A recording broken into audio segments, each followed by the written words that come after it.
Assalamualaikum warahmatullahi wabarakatuh. Halo mahasiswa komunikasi. Pada pertemuan kali ini, kita akan membahas tentang sejarah dan perkembangan konsep marketing, mulai dari marketing 1.0 hingga marketing 6.0 menurut Philip Kotler. Mengapa kita perlu mempelajari materi ini? Karena dunia pemasaran terus berubah secara cepat mengikuti perkembangan teknologi, perilaku konsumen, dan dinamika sosial budaya. Sebagai calon praktisi komunikasi dan digital marketing, teman-teman tentunya perlu memahami bagaimana evolusi konsep marketing ini bisa mempengaruhi strategi komunikasi pemasaran di dewasa ini.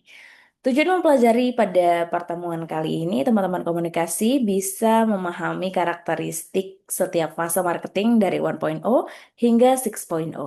Teman-teman tentunya mampu membedakan antara fokus, pendekatan, dan juga nilai dari masing-masing era marketing. Dan yang terakhir, tentunya dapat mengidentifikasi contoh nyata penerapan konsep di industri modern. Nah, dengan memahami perjalanan panjang marketing saat ini, kita dapat lebih siap menghadapi tantangan strategi komunikasi pemasaran di era digital. Dan jika kita melihat perkembangan marketing dari masa ke masa, teman-teman, tentunya kita akan menemukan pola transformasi yang sangat signifikan. Bisa dilihat ya perkembangan konsep dan juga bentuk dari promosi dari setiap produk pada konsep marketingnya sangat signifikan berbeda. Pada era awal, marketing hanya berfokus pada produk dan produksi massal, kemudian bergeser menjadi orientasi pada kebutuhan konsumen, selanjutnya berubah menjadi pemasaran berbasis nilai dan kemanusiaan, kemudian berkembang ke era digital, ke era teknologi canggih, hingga menuju integrasi manusia AI dalam pemasaran. Dan perubahan ini menunjukkan bahwa marketing bukan sekedar menjual produk, tetapi membangun hubungan, pengalaman, dan nilai bagi konsumen.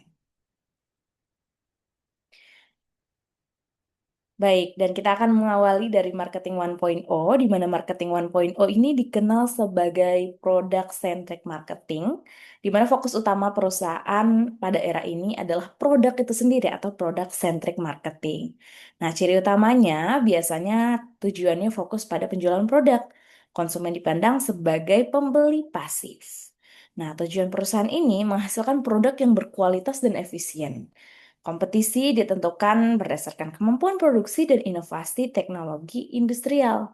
Maka dari itu, marketing 1.0 muncul pada masa revolusi industri ketika mesin memudahkan produksi massal.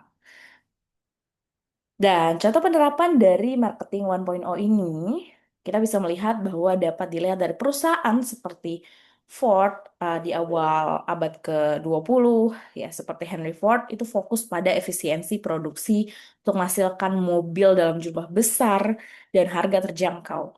Konsumen itu tidak lagi diberi banyak pilihan model atau warna. Nah, contohnya seperti iklan-iklan seperti ini, iklan Indomie, kemudian iklan Boy.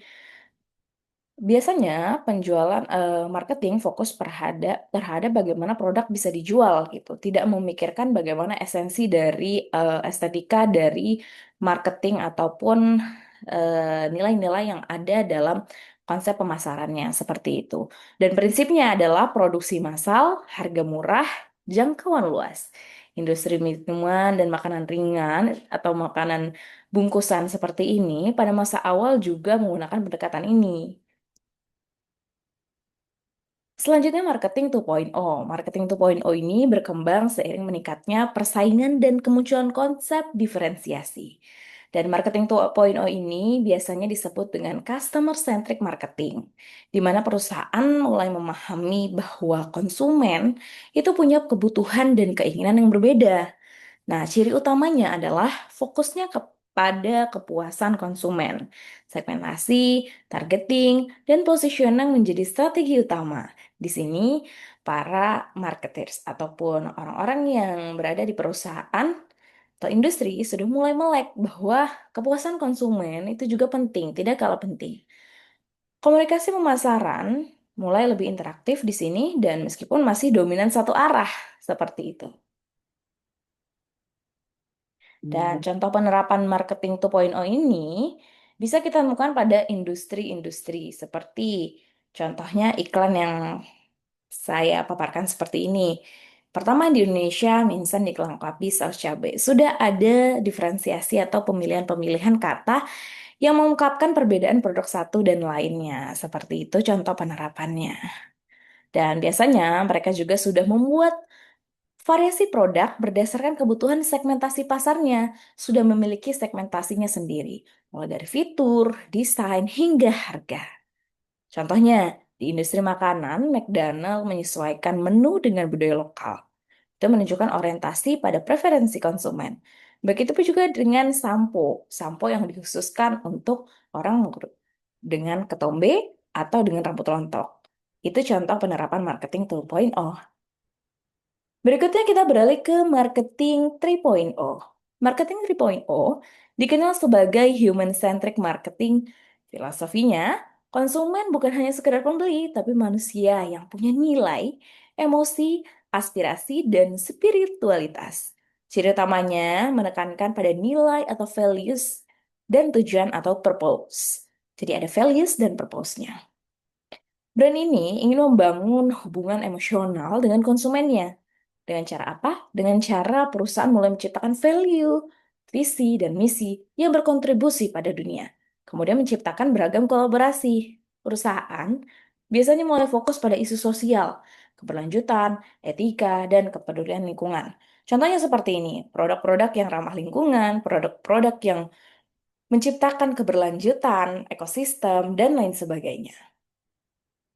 Contoh penerapannya, marketing 3.0 itu biasanya memiliki kampanye-kampanye seperti contohnya The Real Beauty yang mengangkat isu penerimaan diri bukan sekedar menjual sabun. Contohnya Aqua yang merupakan 100% daur ulang untuk penggunaan plastiknya dan 100% dapat didaur ulang juga. Seperti itu. Kemudian Rinso yang punya tagline bahwa dia menggunakan bahan yang ramah lingkungan sehingga tidak merusak ekosistem air seperti itu. Dan Gojek juga yang dalam rangka untuk program kesejahteraan mitra driver di masa pandemi COVID-19 saat itu. Ini menggunakan penerapan contoh marketing 3.0. Dan kemudian marketing 4.0. Kita beralih ke 4.0 yang dikenal sebagai digital dan connected marketing. Konsep ini mengintegrasikan antara dunia online dan offline dengan konsumen sebagai aktor yang aktif. Nah, di sini kita sudah melihat sudah bermunculan peran-peran besar media sosial dan digital touch points di mana orang-orang juga sudah aktif memasarkan dari berbagai produk dengan medianya sendiri. Nah, konsumen itu mencari rekomendasi dari komunitas online. Kemudian juga menjadi elemen penting adalah channelnya sendiri. Kemudian, pembelian juga sangat dipengaruhi oleh ulasan, review, komunitas, dan engagement dari para masing-masing reviewer ataupun dari pengguna atau konsumen itu sendiri. Contoh penerapannya, mulai dari pelaku usaha dan UMKM, itu biasanya hadir di dunia online membangun hubungan dengan konsumen dan berbagai platform tertentu.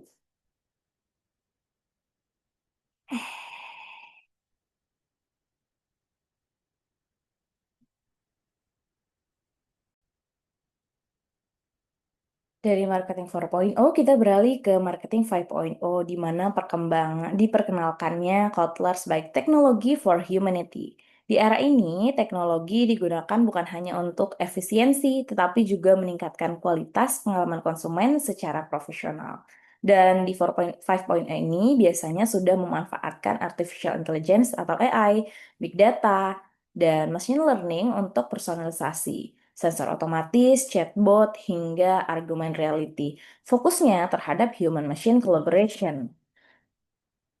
Nah, contoh penerapannya teman-teman, seperti contoh penerapan marketing 5.0 biasanya itu sudah merekomendasikan sesuatu menggunakan AI gitu. Jadi sudah ada pesan otomatis, kemudian juga bentuk-bentuk konsep digital ataupun marketing yang menggunakan teknologi AI untuk animasi dan penerapan contoh marketing konsep lainnya.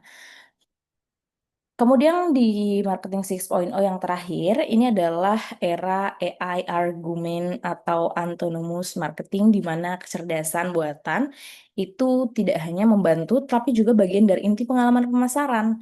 Biasanya integrasi penuh dari AI dalam proses analisis, personalisasi, dan komunikasi.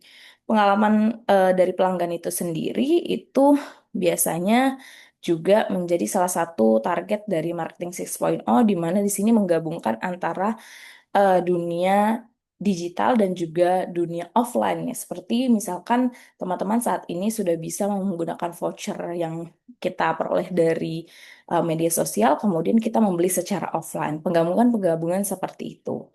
Contoh penerapannya biasanya kehadiran Gen Z dan Alpha itu membawa perilaku dari pemasaran digital. Mulai ada iklan-iklan ataupun promo-promo yang dibuat oleh beberapa perusahaan atau industri untuk menarik konsumen, menggunakan fitur online ataupun pembelian secara offline. Baik, itulah tadi teman-teman sebagai kesimpulan bahwa perkembangan marketing 1.0 hingga 6.0 menunjukkan perjalanan panjang dari pendekatan yang berfokus pada produk, kemudian konsumen lalu menilai kemanusiaan hingga pada akhirnya memanfaatkan teknologi digital dan kecerdasan buatan. Pemahaman tentang setiap tahap ini tentunya penting buat teman-teman semua untuk merancang strategi komunikasi pemasaran yang efektif dan relevan dengan perkembangan zaman. Semoga materi ini membantu teman-teman untuk melihat bagaimana peran teknologi dan nilai manusia bertransformasi dalam dunia pemasaran. Terima kasih, sampai berjumpa lagi di episode berikutnya.